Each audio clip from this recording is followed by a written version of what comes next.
मैं तुम्हें पाने के लिए कुछ भी कर सकता हूँ ईमान, कुछ। सरेंडर करें। मेरी हिफाजत के लिए मेरा शौहर मौजूद है। अब कहानी अपने क्लाइमैक्स की तरफ बढ़ रही है और बहुत कुछ होने वाला है। बिलाल और राहत को पता चल जाता है कि तैमूर कहाँ छुपा हुआ है। वो दोनों फौरन अपनी टीम के साथ वहां पहुंच जाएंगे जहां तैमूर ईमान को झूठी मोहब्बत के दावे कर रहा होगा। बिलाल तैमूर से कहेगा कि शराफत से ईमान को छोड़ दो, लेकिन तैमूर जिद पर आ जाएगा और ईमान का हाथ पकड़ लेगा। ये देखकर बिलाल को बहुत गुस्सा आ जाएगा और तैमूर के मुंह पर वो जोरदार थप्पड़ मारेगा।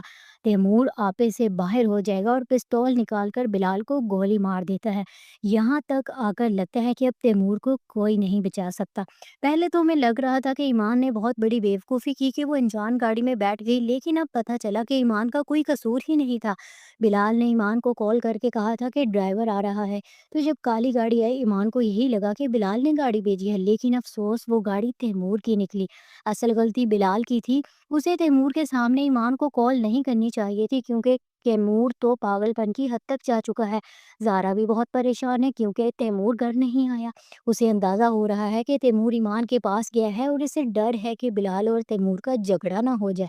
लैला आकर ज़ारा को समझाती है कि तैमूर जैसे घटिया इंसान से तलाक ले लो, तुम्हारी ज़िंदगी बेहतर हो जाएगी। लेकिन ज़ारा कहती है कि मैं तलाक दे दूँ ताकि तुम तैमूर के पास जा सको। ज़ारा अब भी तैमूर का साथ नहीं छोड़ना चाहती, हालांकि तैमूर को ज़ारा में कोई दिलचस्पी नहीं है और ज़ारा डिप्रेशन का शिकार हो रही है। तो दूसरी तरफ फहद एक बहुत समझदार लड़का निकला। वो भी ईमान से मोहब्बत करता है, लेकिन उसने खुद पीछे हटकर कुर्बानी दी। अब जब तैमूर ने ईमान की शादी में जाकर गड़बड़ की, तो आद ने ही पिस्तौल निकालकर तैमूर को काबू में किया और वापस ले आया। तैमूर के माँ-बाप भी अब बहुत शर्मिंदा हैं। उनके बेटे की हरकतें सबके सामने जो आ चुकी हैं। आहत की माँ भी तैमूर की माँ को कहेगी कि अपने बेटे को सँभालो, मेरी बेटी की ज़िंदगी ख़राब ना करो। आखिर में ईमान ने एक बहुत ज़बरदस्त बात की कि मेरी हिफाजत के लिए मेरा शौहर बिलाल ही काफ़ी है। तो नाज़रीन, इस ड्रामे ने एक्शन और जज़्बात दोनों को साथ लेकर अच्छी रफ़्तार पकड़ ली है। आहत का किरदार बहुत मुस्बत दिखाया गया, जो सच में मोहब्बत करता है लेकिन खुद पीछे हट गया। ईमान का मजबूत स्टैंड बहुत दिल को लगा, ख़ास तौर पर जब उसने बिलाल की तारीफ़ की। बिलाल और तैमूर का आमने-सामने आना, ये सीन बहुत ही पावरफुल था।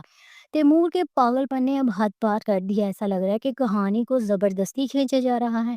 ज़ारा की ज़िद अब थोड़ी गलत लगने लगी है, क्योंकि वो सब कुछ देखकर भी तैमूर से अलग नहीं हो रही। बिलाल को थोड़ा समझदारी से काम लेना चाहिए था, कम से कम ईमान को तैमूर के सामने कॉल ना करता। तो नाज़रीन, आपको क्या लगता है कि आगे क्या हो सकता है? क्या तैमूर को पुलिस ले जाएगी और वो शायद सारी ज़िंदगी जेल में ही रहेगा? सबकी उम्मीद है कि बिलाल बच जाएगा और ईमान के साथ खुशगवार ज़िंदगी गुजारेगा। ज़ारा को होश आ जाएगा और वो तैमूर से तलाक लेकर नई शुरुआत करेगी। आपका क्या ख्याल है? क्या बिलाल बच जाएगा? क्या ज़ारा तलाक लेगी? और क्या तैमूर को मिलेगी उसके जुर्म की सज़ा? कमेंट्स में अपनी राय ज़रूर दें। Bye bye.